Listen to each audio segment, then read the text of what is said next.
Earlier on, or later on, depending on what order you're watching these in, you might have seen custard being made, the perfect recipe for custard. Now we are going to show you our favourite anarchist chef, who is George Egg. This is perfect for breakfast watching. This will give you an idea about how to improvise a breakfast in a most unusual way. Also, Helen Chersky is going to take you through various images, showing you how there is science absolutely everywhere. And Chris Lintott is going to tell you a little bit more about the supernova search that we started. It would have been about 21 hours before this point. Now, we, in terms of cooking, and so we've got a good start to the meal. We've got the aperitif before breakfast, and now we are going to go live to. Many of you will have seen him before. I've done many different shows with him. Please, now let's go and see the anarchist chef, who is George Egg. Morning, George. Good morning. Can you hear me? Can you hear me nice and clear? Yeah, that's good. Good. I borrowed this microphone off a friend, so hopefully that will, because I've got to be back here, all active and everything. How are you? Yeah, we're doing all right. We're doing that kind of up and downy when you get to the 20th hour of a show. You know, that kind of emotionally and physically. It's, I can imagine so. I mean, I'm a bit tired. I thought I'll go to bed nice and early, and I ended up going to bed at 2 o'clock, and then my alarm went at 6:15, and but I can't complain because you've been up all the way through. Well, but I maybe knew it's that worth you'd, going to because sleep waking last up. night I think ITV3 had a Foyle's War compendium, didn't it? So I knew you wouldn't go to bed early. You'll do anything to see historical Hastings with a spy drama. Can you say hello as well to our two members of the audience that we have? This is not the biggest selling ticket, this one, the 7 a.m. ticket. Thank you so much for coming down and joining us. Both of you. Now, so what are you going to make for us, George, then? What are you... We're annoyed because we've been living off kind of pasta in a mug. And, in fact, Steve was saying you know all manner of incredible things about how to spice up a cup of soup. Oh, well, actually, do you know, I haven't done cup of soup in any of my Snack Hacker films, but I've done loads of other stuff. I've basically been...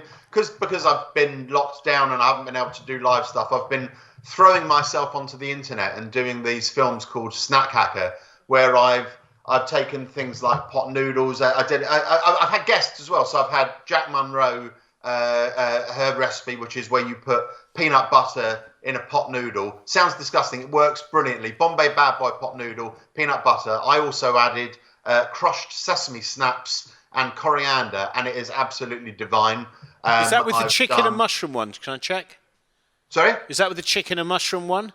No, the Bombay Bad Boy. Oh, okay, thank you. Oh, yeah, it kind of goes like a sort of gooey, sticky satay kind of thing. There's loads of stuff anyway. If you check them out on Instagram, there's some good films. Anyway, I'm going to cook this morning. I'm going to do the recipe that I did the first time I cooked at 9 Lessons and Carols for Godless People back in 2013.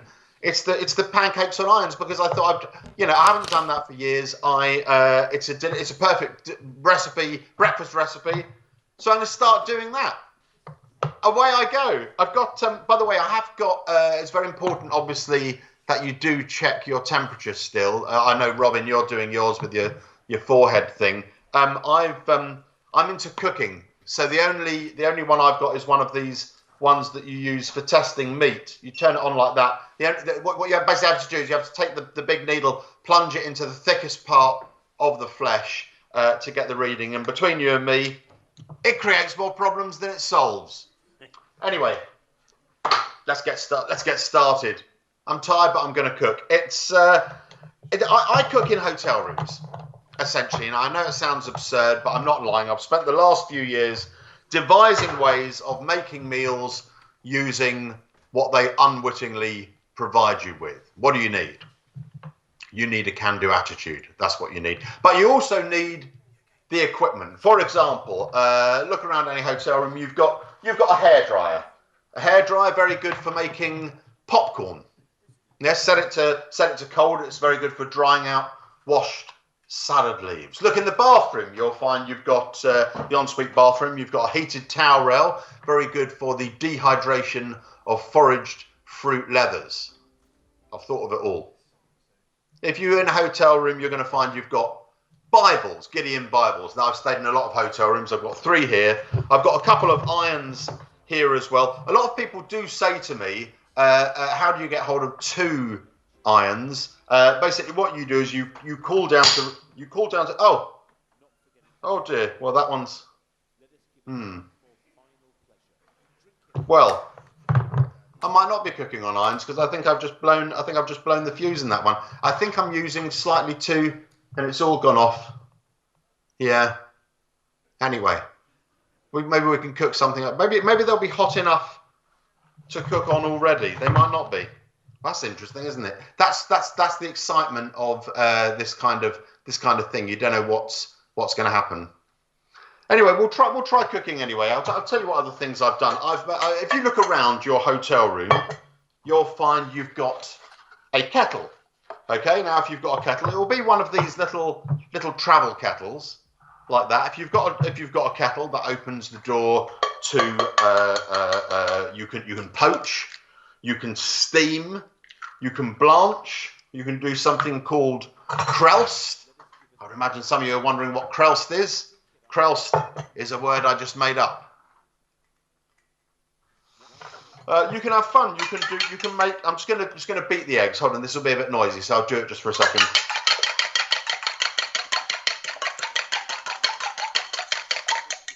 I realised that would have gone quite dark because that light was what was illuminating me. There's no one. Everyone's in bed. You see, I really wanted to go and do the switch, but. Are these still? Oh, they're still hot. That's good.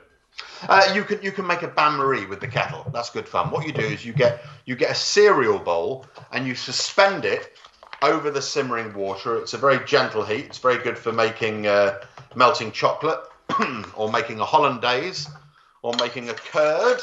Yeah, you can sous vide. Sous vide, a posh name for boil in the bag. What you do if you want to sous vide is you take your ingredients and you put them inside a bag rather than directly into the water. So if you were to go on an aeroplane, you get these little Ziploc bags that you put your toiletries in. Grab hold of a few of those. You put your ingredients inside the bag, and the flavour doesn't leak out into the water, and the water doesn't go in, so you get a more concentrated flavour. So maybe you put in there a nice bit of chicken, maybe some thyme, some wine, some garlic, a bit of lemon juice, and then you want to do that till it's just about done, tiny bit underdone. Excuse me, it's all right. This is Ebola. A tiny bit underdone, and then finish it off on the iron. Delicious. And you can boil, obviously. Boiling, that opens the door to pasta, rice, vegetables, moule marinière. Yeah, I've done it, moule marinière. I did it in a hotel room in Leicester. The way you do moule marinière is instead of putting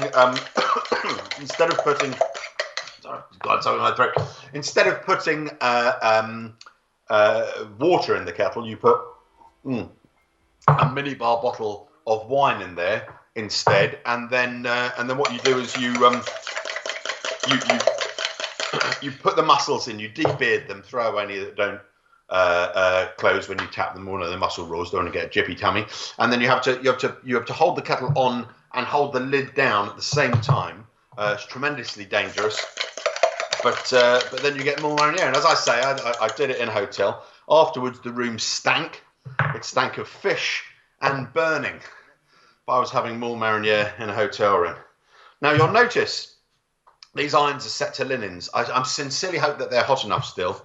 No, they're not at all. I'm going to have to, I'll tell you what I'm going to do. Now, viewers, I'm going to disappear for about 30 seconds. Okay, and I'm going to go and do the trip switch to see if these turn on again, because otherwise I can't cook, and then it won't be so much fun. If they do, obviously I've prepared everything just in case. If there were an accident with the irons, as this one has turned off, I have got a fire extinguisher. Okay? What have you been doing, George? What's that? I just went out just to try and finish eating my mug of pasta, and I find out you've blown up stuff. I've blown a fuse, so my light's gone off and my irons have turned off. But what I'm going to do, Robin, you have to fill for 30 seconds. I'm going to go and just do the trip switch, and then. Oh God, this is like the final scene, isn't it, of some kind of movie, some kind of low budget, just all filmed on there. There we go. The end of George Egg. What happened? Oh, it was just traditional. He was cooking breakfast with some irons, and he went to change a fuse, and then he died. Both of our cooking segments haven't gone perfectly to plan, have they, Steve? I think so far. Sorry, I had head deep in the song. Yeah, just saying, both of our cooking segments haven't gone entirely to plan. No, they haven't. They haven't exactly hit the mark. It's a shame because one of my early memories of doing this show is George cooking pancakes for people in the room. Oh, he was brilliant in the old days. Yeah, well, George knew what he was doing. Then it all went to his head. It was a welcome little pick me up for when the shows were sort of 4 or 5 hours. It was a good little pick me up for the band on stage. It was lovely. Well, the trouble was Jay Rayner said something nice about him. You know the way Jay Rayner goes to people's heads. Yeah. That's what's happened to. Yeah, oh, hello, George. Hello. Are you all right? I'm back. Right. Have you got it working? I think so. That one broke. That one works. Bingo. Back to cooking. Continue with the magic, George. Look, there we go. There we go. Look, that's working. You'll notice, viewers, I'm applying a lot of butter to the iron. That one doesn't work, but ignore that. It's very important that you do use a lot of butter, because otherwise the pancake batter can stick to the hot plates, and that could damage the equipment. You want to think of the next people who are staying in the hotel. So let's get that on there. Oh, it's exciting, isn't it, all this? There you go. Look, that's cooking. That's fine. There won't be that many pancakes because of the halved capacity, the halved hot plate capacity, but it's okay. What else have I done? I've made bread in a hotel room, yeah. I've made garlic and coriander naan breads. That's how I made them. I heated them up on the trouser press. Very nice. Had them with chutney, and as I did, I relished the prospect that some weeks later a poor businessman would turn up to some miserable little conference wondering why I smelled like a takeaway. Anyway, I've got a sweet tooth. I've made ice cream in a hotel room before. No way. Here's how. Ice cream. First of all, you need to make a custard. So to make the custard, you use the bain-marie method that I talked about earlier. So the cereal bowl suspended over the simmering water. So in your cereal bowl, you put cream, vanilla, sugar, egg yolks. You make your custard. Now it needs freezing. So I had a look around and I noticed that in the corridor of the hotel, there was a CO2 gas fire extinguisher. And I reasoned what you could do is you could fire the gas into the custard. It would freeze it instantly, Heston Blumenthal style, and then you'd have ice cream. Now, in principle, I believe that would work. In reality, what it actually does is it displaces the contents all over the room and the walls and everything. So I had a little tidy up. I made another batch of custard, and then I built something, which I'll show you. I'll just get that next pancake on there. I made this. Now, this is a rudimentary ice cream maker. It's made out of an ice bucket that comes free with the room. And what I've done is in the middle, I've suspended a cup there, made a churning device out of coat hangers. And what you do is you put the custard in the cup in the middle. You fill the void between the wall of the cup and the wall of the bucket with ice from the machine in the corridor, and then you churn away like that. And as you churn, the heat from the custard goes into the ice, not the other way around. Come on, and then it freezes, and then you get ice cream, and it really works.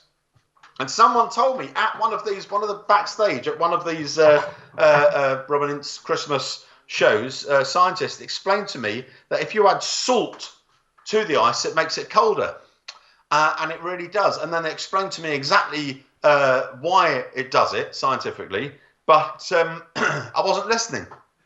Anyway, you could probably Google it. All right, we'll put that down there like that. What else have I done? I set myself a challenge on one occasion. I thought, what I want to do, I want to try and make something using just the free things in the hotel room. And I did it. I thought I'll make a tiramisu. And here's how I did it. I got complimentary biscuits. Okay, you get the little complimentary biscuits with the tea and coffee and so on. Put those in a bowl, soaked in a mixture of alcohol from the minibar and sugar, and extra strong instant coffee, and then whipped non-dairy coffee whitener between the layers, built up like a lasagna, and then finally dusted with a layer of complimentary hot chocolate powder. And the resulting dessert was, you're going to be very surprised to hear this, absolutely disgusting. But I tried, didn't I? Okay, now we're going to have this with, I'll do one more pancake. There's just enough time, I think. We're going to have this with some nuts and syrup. Okay, nuts and syrup. Now, quick question for the people viewing there, both of you in the theatre. Is this, are we in Montreal? No, I don't think we are. Right. Are we in Toronto? Vancouver? No, we're not in Canada at all, are we? We're in England. We're in Great Britain. So are we going to have pecans and maple syrup? No, we're not. We're going to have hazelnuts and golden syrup.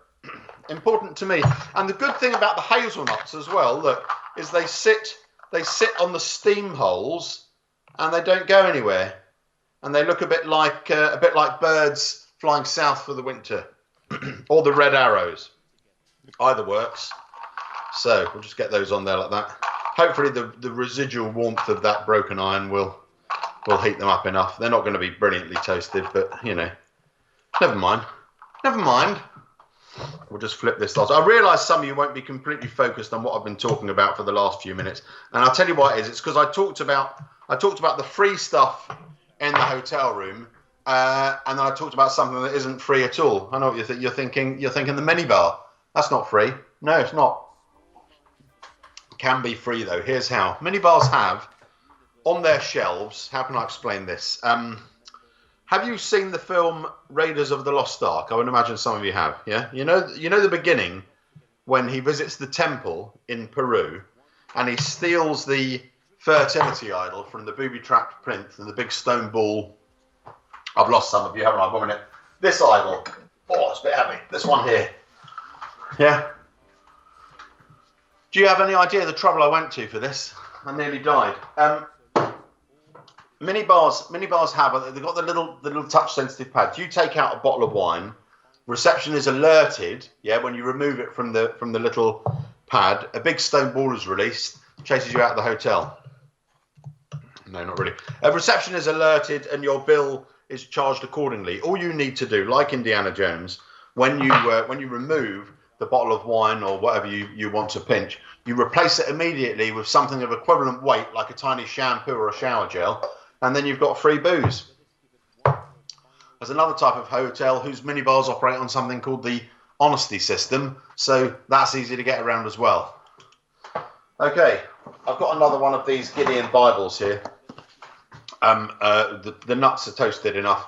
What we do, we open that, we take the pages, we pop the nuts in like that, and then we very respectfully, we don't want to upset anyone, so we put it on the floor and we kneel reverently like that.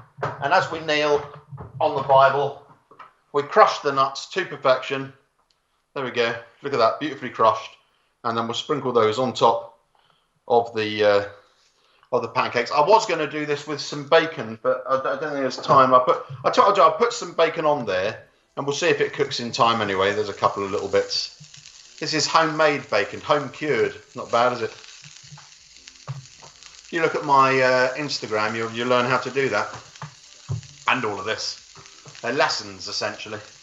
We'll put a bit of the golden syrup on, and then it's ready to taste. And then I can chat back with you again, Robin, if you like. If you're there. Maybe you're gone. Maybe it's just you and me, viewers.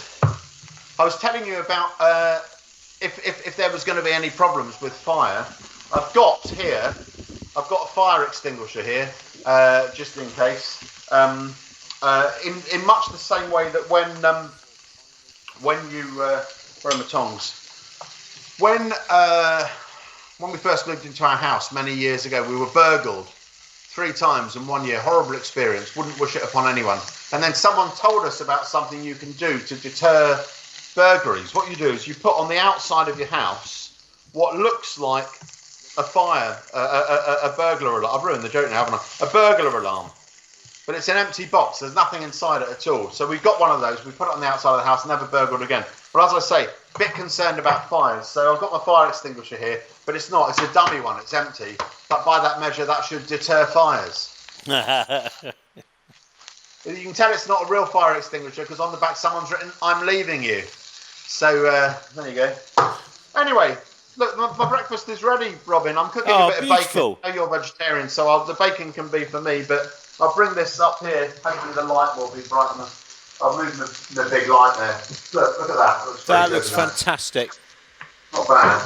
That was for a man in a parlour state. You've done a very good job.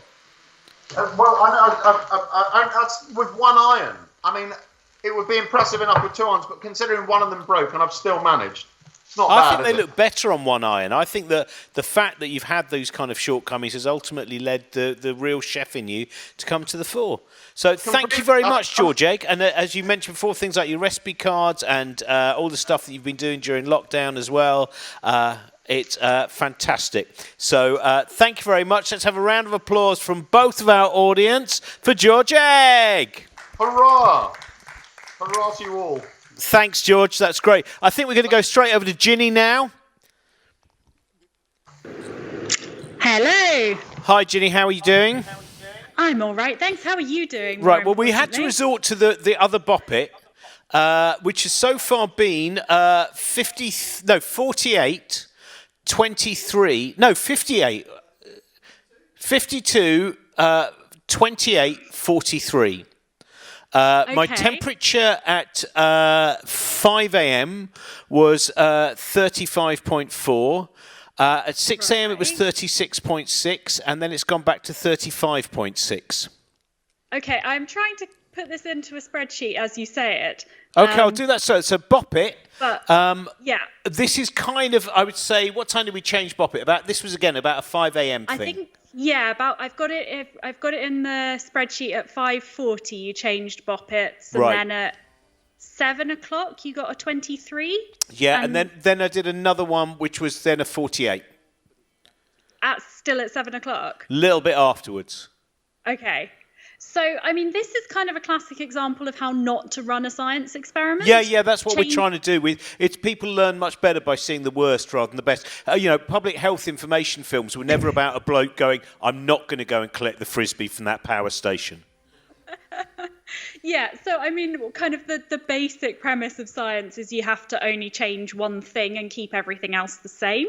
So the thing that was supposed to be changing was the time of day, but we are now changing the actual experiment that you're doing, and that Bop It is a lot easier than the other one because you've only got, is it 3 things you have to remember for that one? But I mean, let's not dick around here. 52 is a great score for a man of my age and at that time of night. Let's not belittle the Bop It. No, right? Of course. So I guess the Bop It's not really going to tell us loads at this point.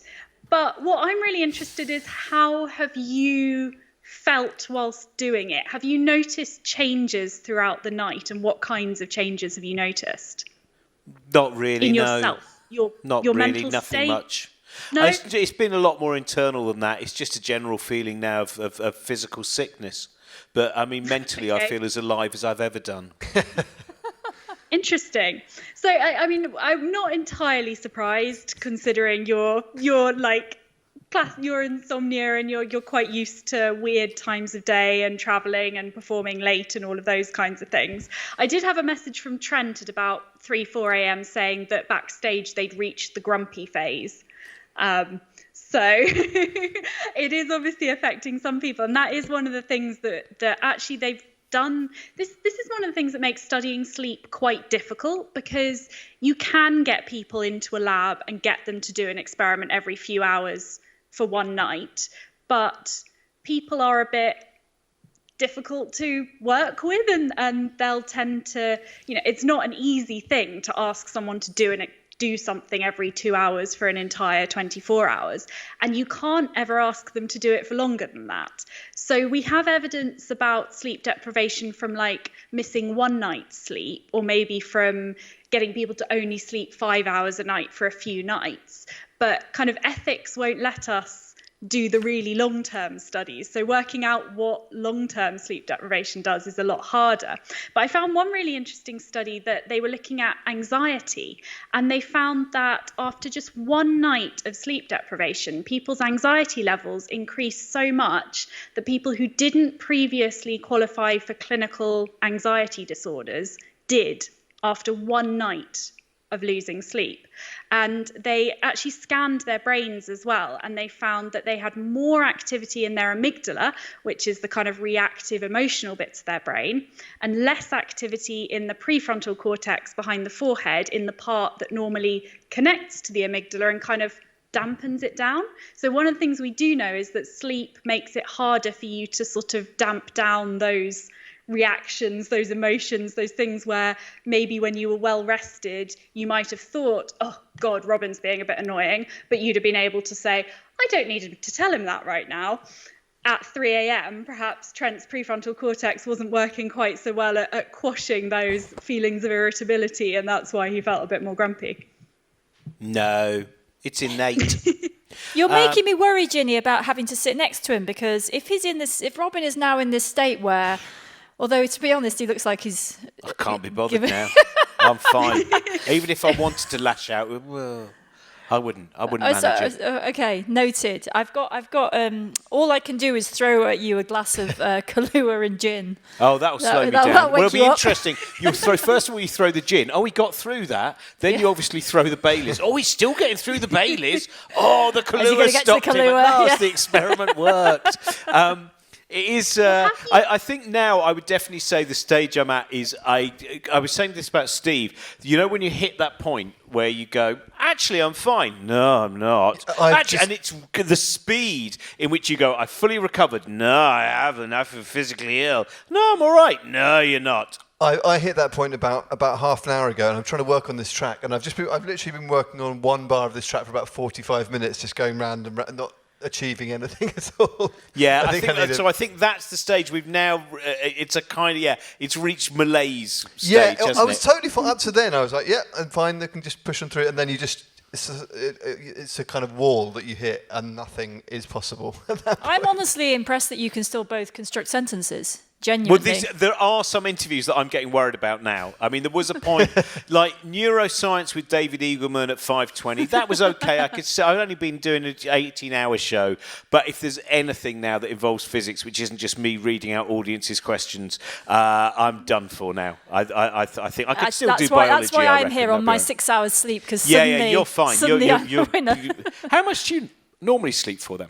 8 or 9. I do a lot of exercise, so normally it's like on 8 or 9. When properly, so So the young kids over there hasn't seen 9 hours sleep for many years. Many years. But 8.5 probably. But I don't, not as much as I would like. I think I still need more sleep. Right.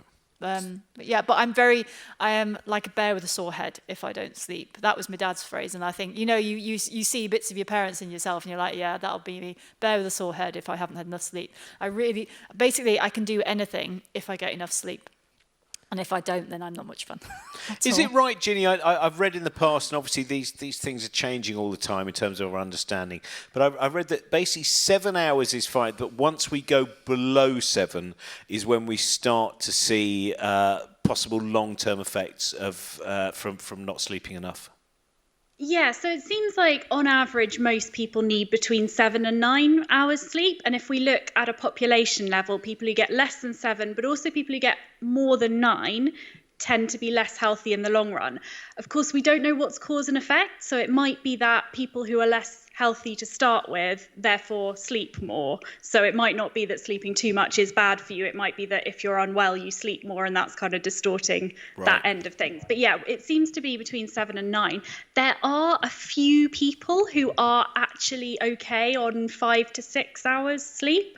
And there have been some really interesting studies that have found a couple of different genetic variants. They're really, really rare. There's like a handful of families that have them. And these people seem to be able to function on 5 or 6 hours sleep with no ill effects in the long term.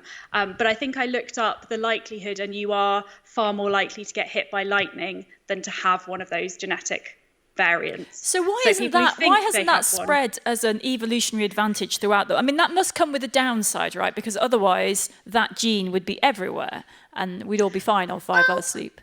Is there a huge evolutionary advantage to having an extra hour or two in the day, I guess is the question. Yeah, I don't know. That's a really, really interesting question. It could be that it's a more recent genetic variation, that it hasn't had very long to spread, and or in modern society, it doesn't make a huge difference to whether you pass on your genes, having that extra hour or two. Maybe what it is asleep. that if humans are awake, they get bored and they cause mischief, and then they're more likely to put their hand in the grill or something. And actually, it's a disadvantage to be awake in the middle of the night when you shouldn't be.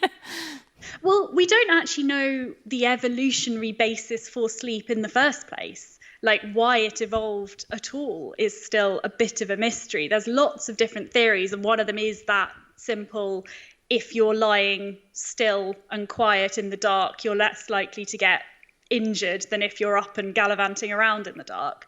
But that doesn't explain why you have to be unconscious. You could just sort of lie very still for 8 hours while it's dark and have the same benefits. So researchers still don't agree on what the evolutionary driver for sleep was in the first place, let alone why some people might have got away with getting a bit less of it.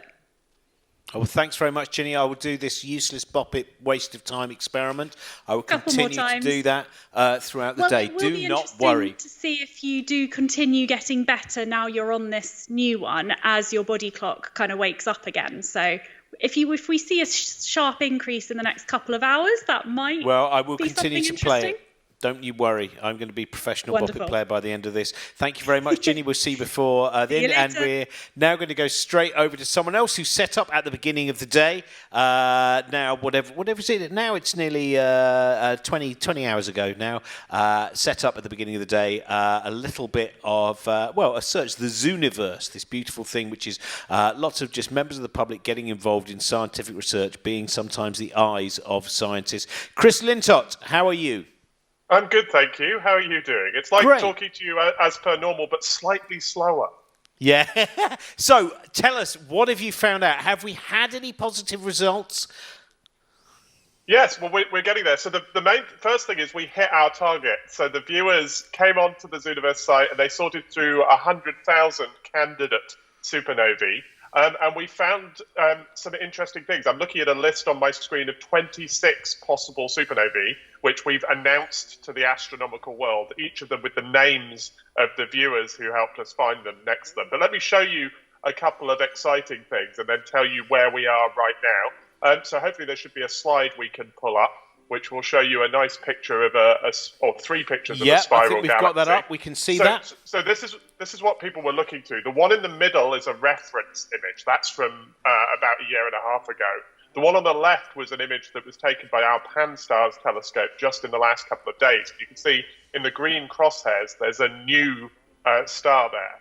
And so that's what we're looking for. That appears to be an explosion, a supernova. And the thing on the right is just one minus the other. So we thought this one was nice and pretty. So that's why we've picked this one to show you. It's been officially named 2020 ACMY, which is catchy. But it's a bit too faint for us to do anything else with. So this will have exploded, been noticed briefly in the middle of this 24-hour review, and will probably never be thought of ever again. If we go to the next slide, this is its close friend and neighbour, 2020 ACLY, another one of our discoveries. You can see there's not really an obvious galaxy here. The middle image is the reference image. There's nothing there. The one on the left, there's a new star, and then one minus the other shows the star. The other weirdness going on there is artifacts of the camera, and that's why we need people to look at this stuff. But this one we got very excited about yesterday afternoon, and we sent it to friends who have control of the telescope that's in the top right there. That's the Liverpool telescope, which fortunately isn't in Liverpool. It's in the Canary Islands on the island of La Palma. And they followed up this object for us. So they got, I'm going to show you spectra at 8 in the morning. So if we go to slide 3, now, Robin, I won't expect you to interpret this spectra in your sleep-deprived state. But what you can see here is this is the sort of amount of light at different wavelengths that we've got from from this object. And unfortunately, science is sometimes difficult, sometimes it's pretty easy. And what you can see here is that the green and blue lines in the middle go up and then down again. And that means we're getting light at all wavelengths. And what that tells us is that this isn't something that went bang. This isn't a supernova. This is something called a cataclysmic variable. And there's a nice cartoon on screen, I hope, which I stole from my friends running the Gaia mission. So this is two stars, a white dwarf and a red giant. The red giant's in orbit around the white dwarf, and material has been pulled off the red giant, which seems kind of surprised by it in the cartoon. The faces have been added for scientific explanation rather than an actual image. And what you can see is when that material builds up on the white dwarf, every so often it will go bang, create an explosion. So that's what we've seen here. It's not a supernova. So we've still got the other good candidates, and it's now dark in Hawaii. So one of the weird things about doing this kind of astronomy is that you have to wait for the world to turn. And so we were sitting here, my colleagues who were helping me follow up, we were sitting at about midnight last night waiting for it to be sunset in Hawaii. But we passed our best 5 candidates to friends in Hawaii, and we hope before the end of your show to come back and confirm a supernova. They're observing right now. It is clear, and we're just waiting to see what the telescopes show us. That's fantastic. That's very exciting. Thank you very much, Chris Lintott. Thank you so much to all of those in the Zooniverse for doing all of that work. Chris is going to be back, as he mentioned, before the end of the show. Helen, are we going to go over to you now? Are we going to find out the Advent calendar? We can do. I am not in control of the slides, but if we've got the slides, then I'm I'll tell you what, go. we're going to actually what we'll do first. Before that, as I said before, so I think in 10 minutes' time we're going to go to that. But first of all, 2 minutes' time. Play it slower. Play it slower. This is, we actually only got 2 minutes, so you've got much less time to prepare this. We've got 2 minutes of films which are just about the charities that some of you out there have donated to, and thank you so much for that, because hopefully, I don't know if we've hit, I don't think we're going to hit our target today, unfortunately, but I hope that we at least hit maybe kind of 22 or 23 grand. That would be absolutely fantastic. Let's have a look at some short films, very short films, in fact, about those charities. In the past, people thought if you had a mental health problem, you would never feel better. You might meet people who still feel this. Maybe you feel this way about yourself. Mental health is just like physical health. Everybody has it and needs to look after it. If your feelings, thoughts and reactions are getting in the way of how you want to live, if you feel things aren't right, if you feel like you need help, you can ask for it. We're not going to pretend it's easy. Mental health problems can change your life, and for some they can be overwhelming. But that's why Mind is here. We're going to face it with you. We'll listen, give support, and fight your corner. To find out more, visit mind.org.uk. Doctors Without Borders, also known internationally by our French name Médecins Sans Frontières, or MSF, is an independent medical humanitarian organisation. Today, we have some 30,000 staff on the ground in roughly 70 countries. We work in communities affected by war, natural disasters, disease outbreaks, chronic neglect, and other crises. We treat people based on medical needs alone, regardless of race, religion, or political affiliation. The ongoing support of our donors, together with the profound commitment of our aid workers, will allow MSF to provide independent and impartial assistance to people in crises in the years to come.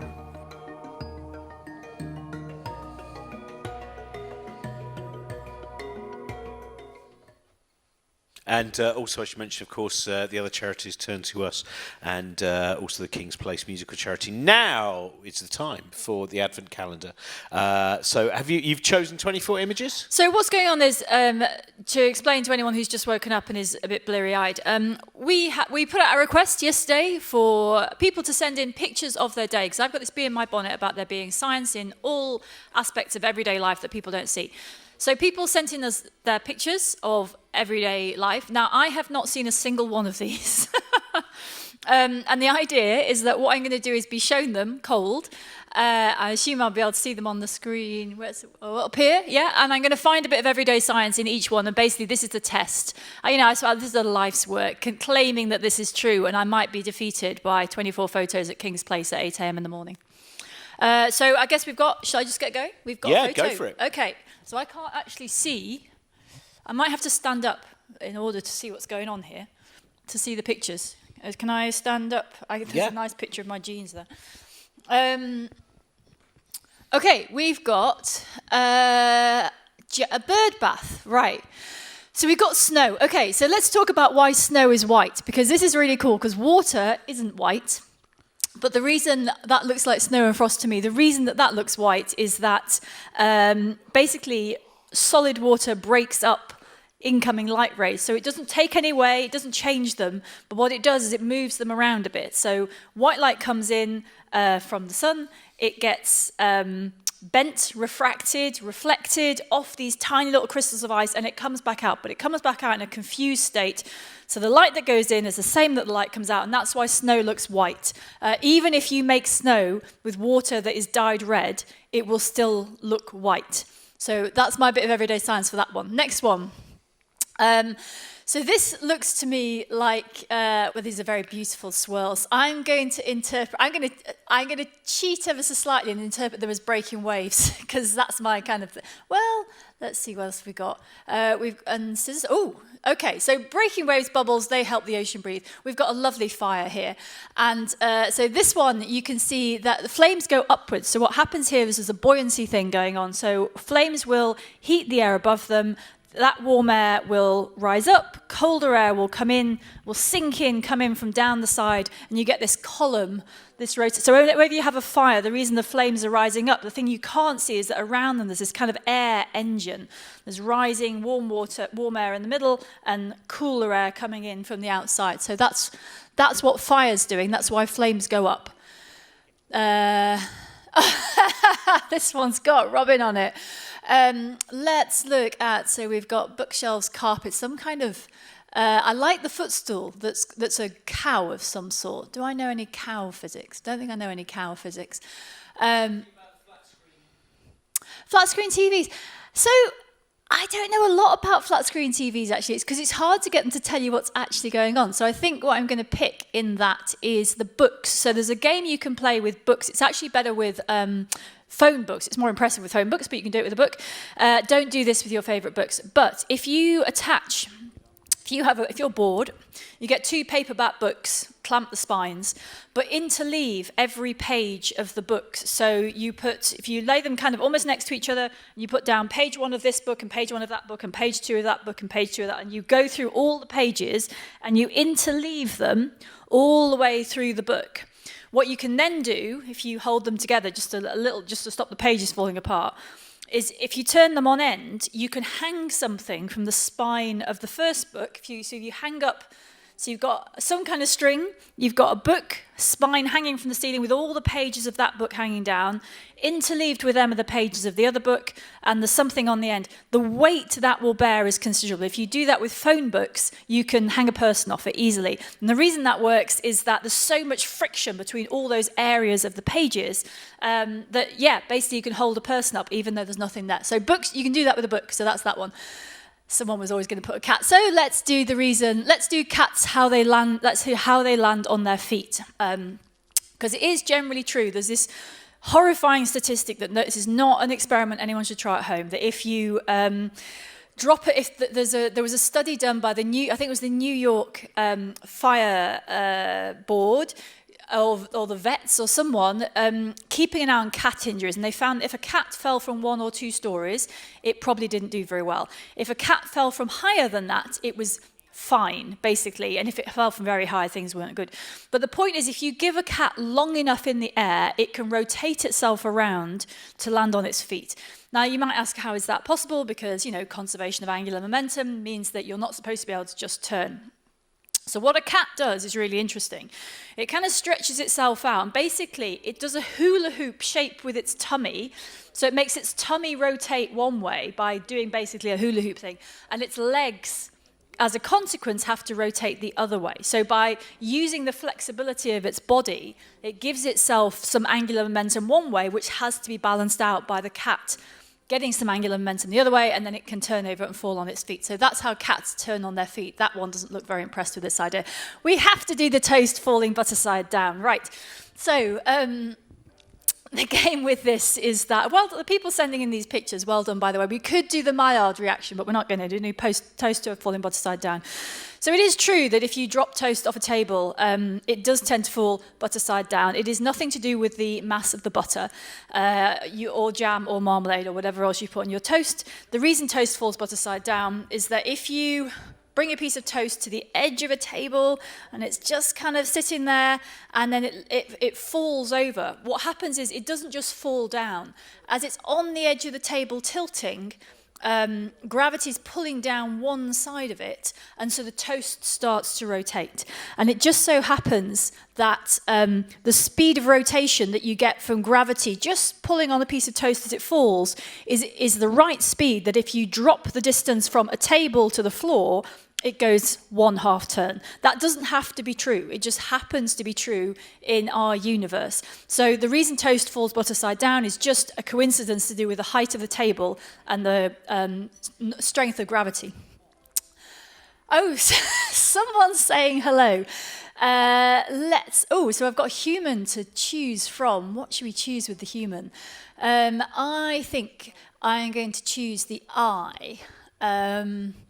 Because, so just, lots of things to do with it. Actually, no, I'm going to pick ears, because with his ears pulled back like that, this person won't be able to hear direction as well as he could otherwise. So it's the case that this outer bit of your ear, all of this, is doing a job, and it's not just helping direct sound into your ear. As sound comes towards your ear, it gets bounced off all these little ridges on the inside of your ear before it goes down the hole into your middle ear and inner ear.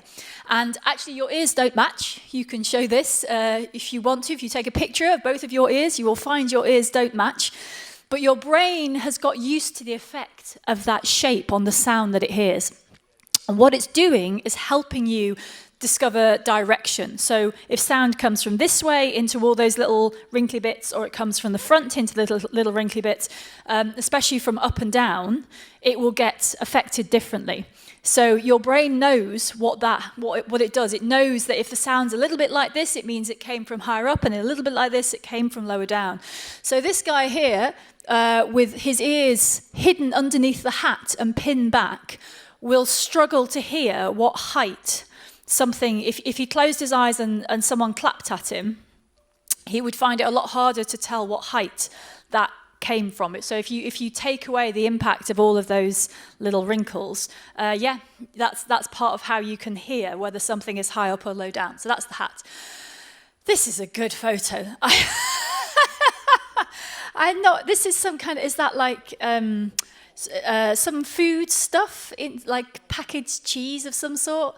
I don't eat things like that. So let's pick the plastic. Let's pick shrink-wrapped plastic, because that has been shrink-wrapped, whatever that weird thing is. It's not the most excited face there, is it? So shrink-wrapped plastic, the reason that this works is that polymers are made of long chain molecules that are kind of like long strands of spaghetti.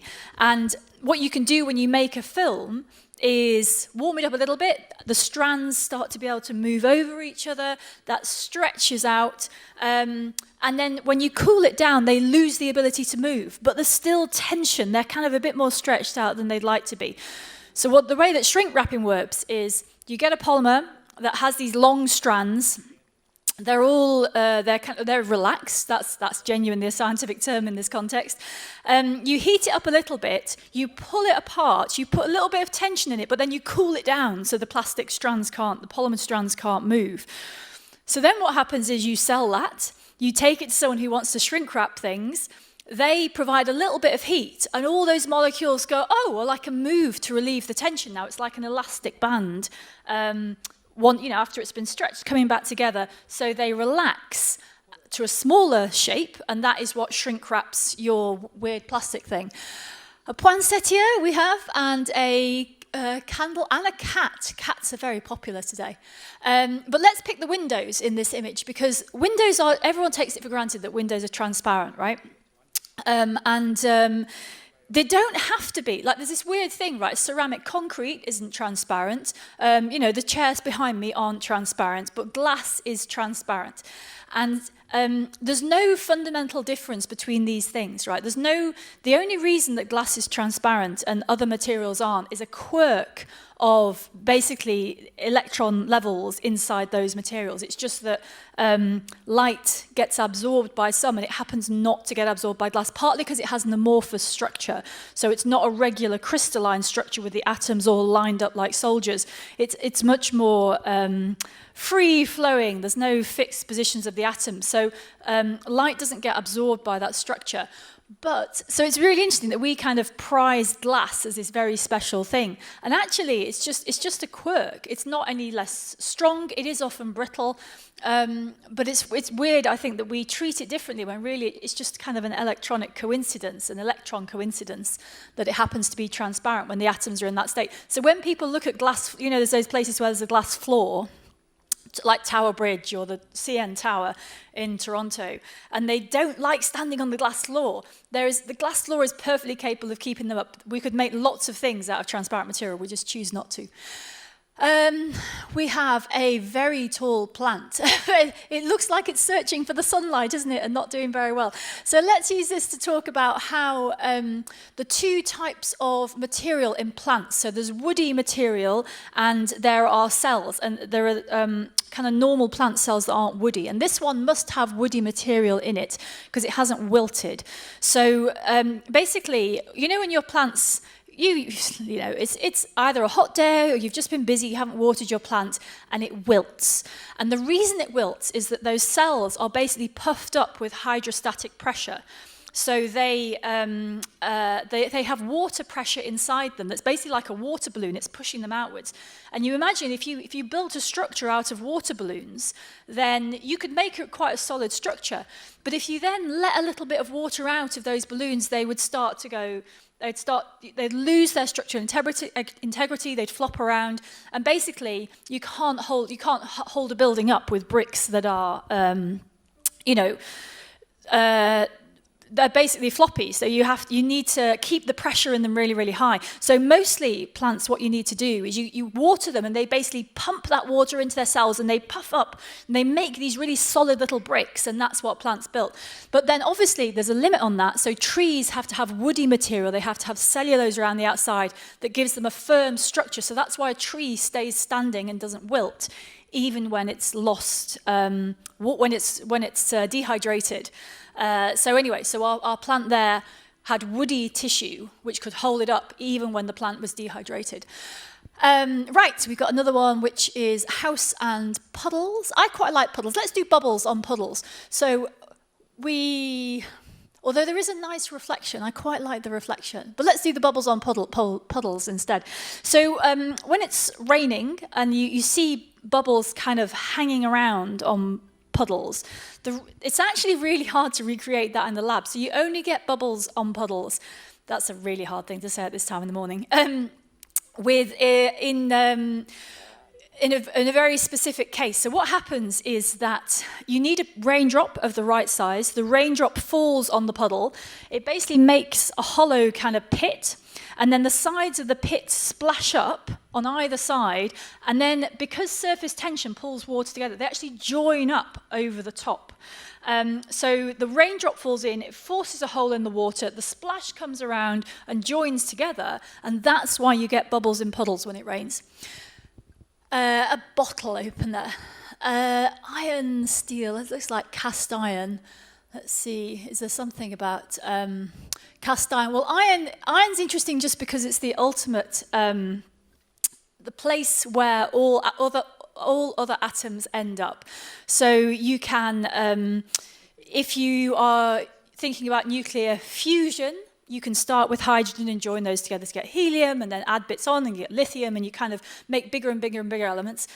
At the other end of the periodic table, you have things like uranium and plutonium, which are really, really big, and they want to break down. So basically, hydrogen releases energy when it's fused into helium. Uranium releases energy when it's broken up into smaller, into thorium, I think. But iron is the one in the middle. So iron has the lowest energy of any atom. So basically, if you want to turn iron into another sort of atom, you always have to put in energy. But in theory, any other type of atom, you gain a bit of energy when you turn it into iron. So that's my steel thing. Sunsets and houses. Oh, we've got a really nice optical effect on the window.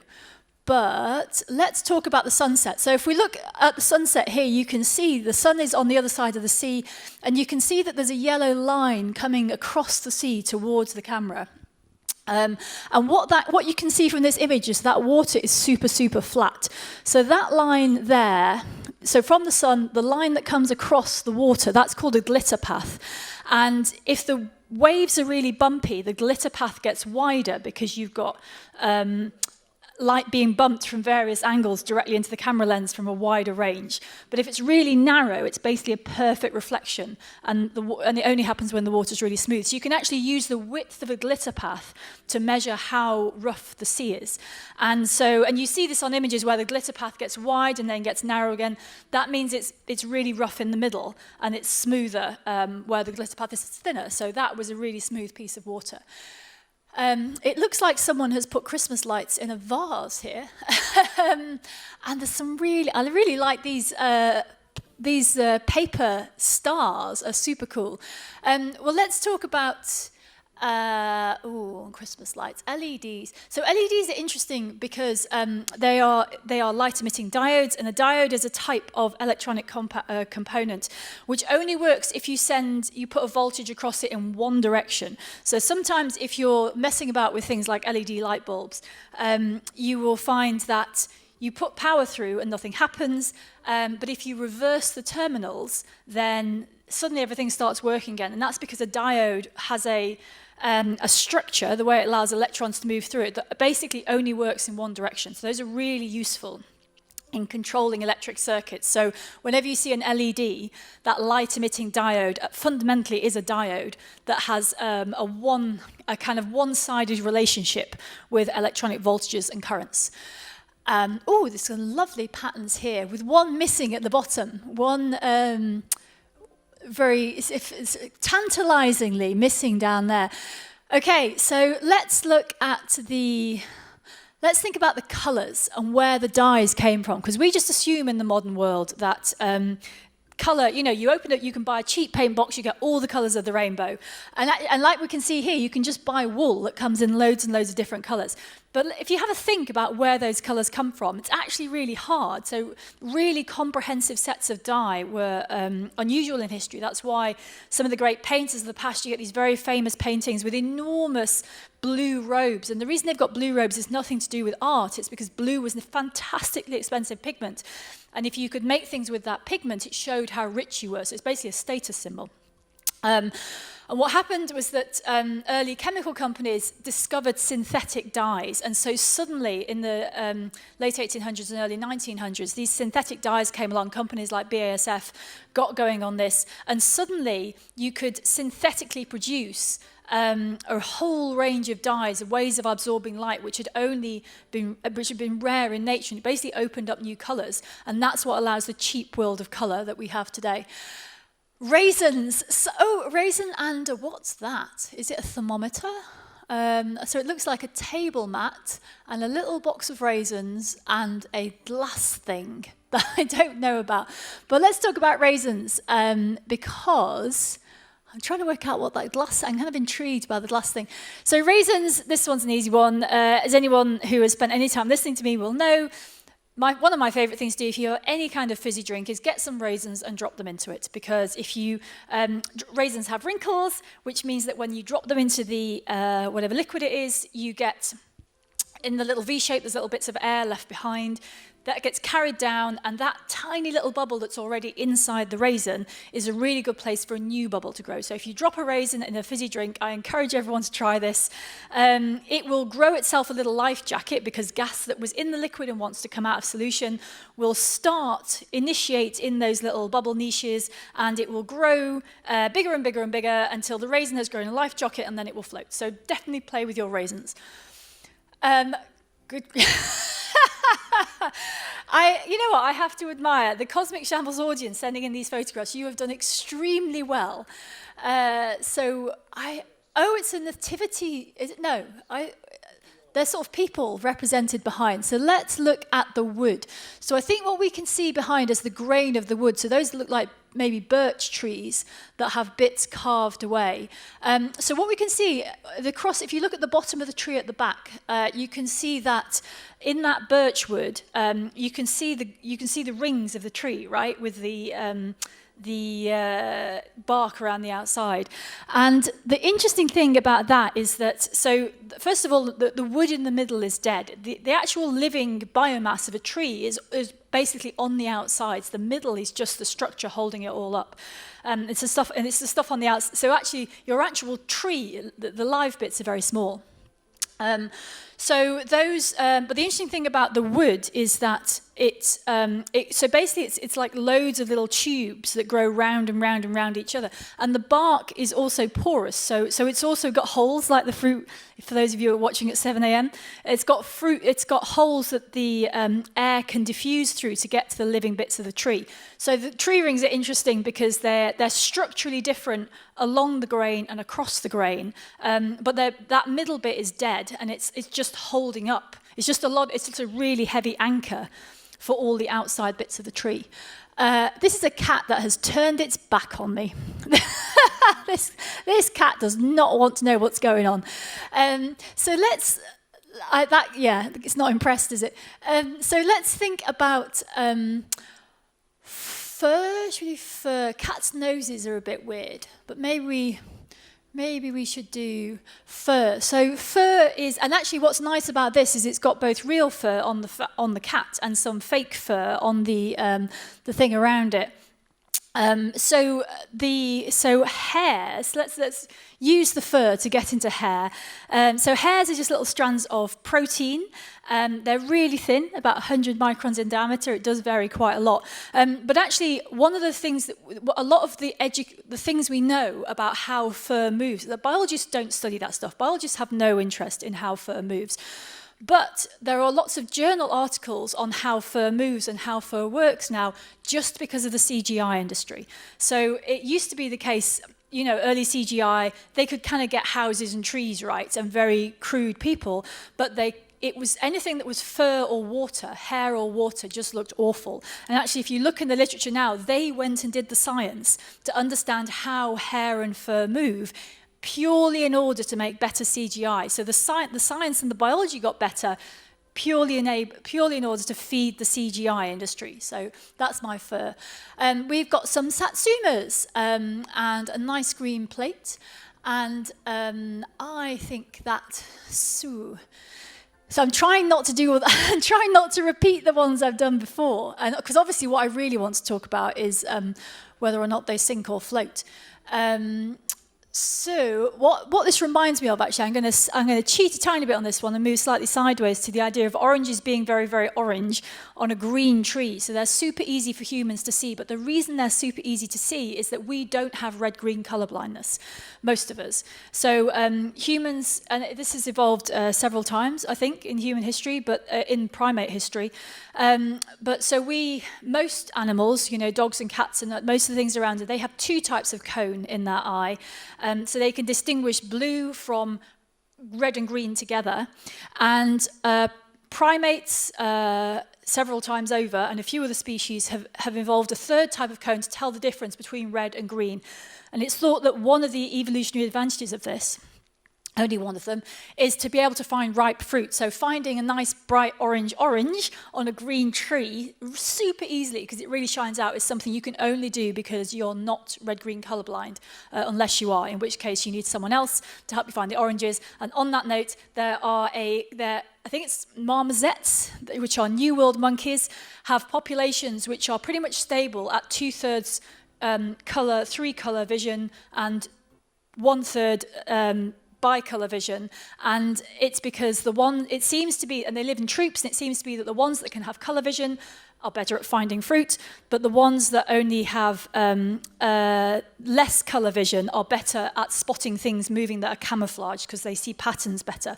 So don't feel bad if you're colourblind. We've got two. These must be pixelated cartoon computer characters. And we've got a cardboard box and a phone and a chair underneath.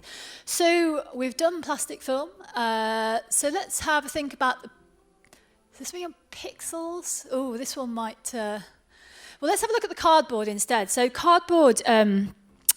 Corrugated, the sort of cardboard this will be made from, has a really strong structure even though it's really light. And the reason for that is that it's got a reinforced structure. You can see this, it's got a top layer and a lower layer, and it's got this kind of zigzag paper in between. And the reason for that is it makes it structurally very rigid to bending. So you can try this out. If you try and bend it one way, it will bend very easily. If you try and bend it across those ridges, it will be very, very hard. And so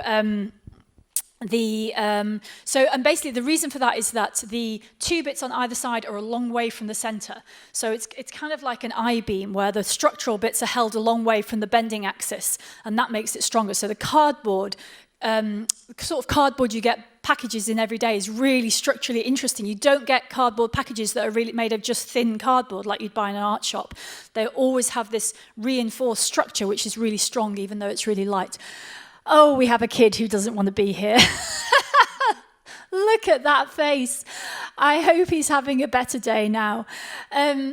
So let's pick here. Let's go specifically to the colour blue, because I talked about dyes before, like the sources of colour. By the way, if you've just joined us and you have no idea what's going on, some years I do an advent calendar with a photo every day, finding the science in everyday photos.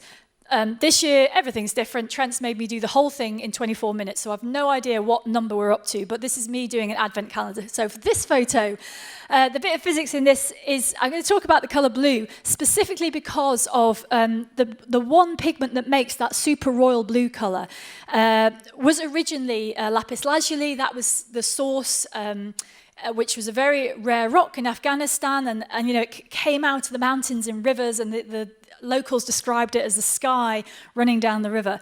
And this super bright blue was spectacularly expensive. And then, you know, the boring chemists came along and made it cheap, and made this really, really cheap dye, which is exactly the same thing chemically, and it's what will be in that thing. But the brilliant thing about that super cheap blue dye is that it's what was used in blue rinse.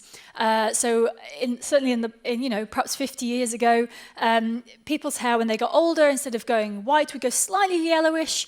So they would use this blue rinse stuff to add a bit of blue colour, and basically that made it look white instead of yellow. And the blue rinse dye is exactly the same as chemically as lapis lazuli. So if you ever see anyone with blue rinse in their hair, they, you know, if that had been 200 years ago, they would have had the most expensive hair in the entire country.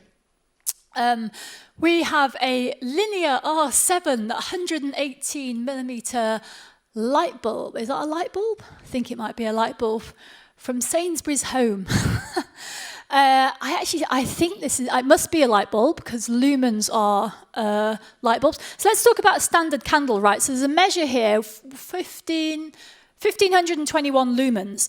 So there was a problem at some point of how do you measure, imagine it's the mid-1800s, how do you measure light? You know, how bright is light? Because the problem with human eyes is that they're constantly adapting.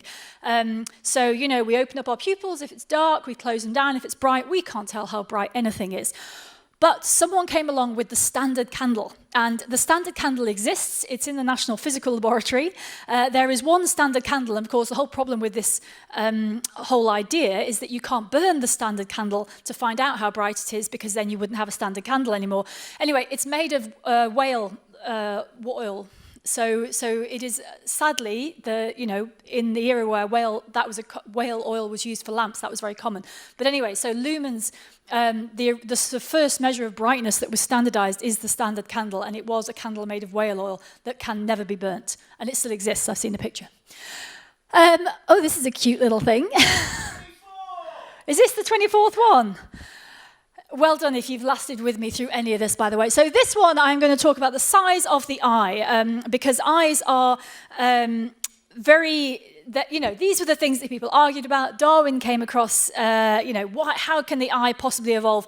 So I want to use this eye. You can see, so the thing this reminds me of is a tarsier, which is the animal which has the biggest eyes in relation to its body. And tarsiers hunt at night. So the bigger the eye you've got, the more light you can collect. So in low light, you can go out. And if you look at a tarsier's skull, basically it's entirely eyeball sockets. It's this really tiny, tiny little thing with these enormous eyeball sockets, which are light collecting, they're basically light collectors. And the only thing that has the biggest eye, while we're on the topic of eyes, so the tarsier has the largest eyeball relative to its size. The biggest eye in the animal kingdom belongs to the colossal squid. It's about 40 centimeters across, and it's for hunting down in the depths, where the only reason there's any light is that tiny little things bioluminesce. So something swims by, it disturbs the water near it, and you might get a faint shadow of bioluminescence 3 or 4 kilometers below the surface of the ocean. And those big eyes are designed to see that bioluminescence. And just as a bonus final thing, because we always have a bonus Advent thing on Christmas Day, there is a fish that I recently tweeted about, which lives in that dark deep sea environment, and in order to hide itself from anything that might be able to see it in reflected bioluminescence, it's got skin that absorbs 99.5% of all the light that falls on it. So basically, in the darkest places on Earth, there is a fish that is even darker than that in order to hide, which is brilliant. Okay, am I allowed out now? There's one bonus one. You need to have a word with the people giving you instructions. Is this a mouse trap? We've got a laminar floor and a washing machine. So let's assume it's a washer dryer and talk about the reason that dryers do stuff. And the reason they do stuff is that is the conservation. It's inertia basically. So when you put you let anything spin, what you need to do is to hold on to it somehow so it doesn't just disappear off. Things don't like going around in circles. So what happens is if you try and spin something round in a circle, you constantly have to pull it back in so it stays on the circle. What happens in your tumble dryer, or even on your washer dryer when it's spinning, actually more when it's spinning, is that those holes on the outside, the clothes are held in by the metal with the holes, but the water is not held onto at all, so the water can just escape. And so this is a really nice way of separating the bit that you can hold onto, which is the clothes, so that has to keep going around in circles, but the bit you can't hold onto doesn't have to go around in circles, and so that escapes out into the rest of the universe. Right, now am I allowed to stop? You're done. Thank you very much, Helen Czerski. Thanks for watching. Thanks all our Patreon supporters. And if you don't support us via Patreon, but you are able to, please do. Cosmic Shambles Network. Go to patreon.com.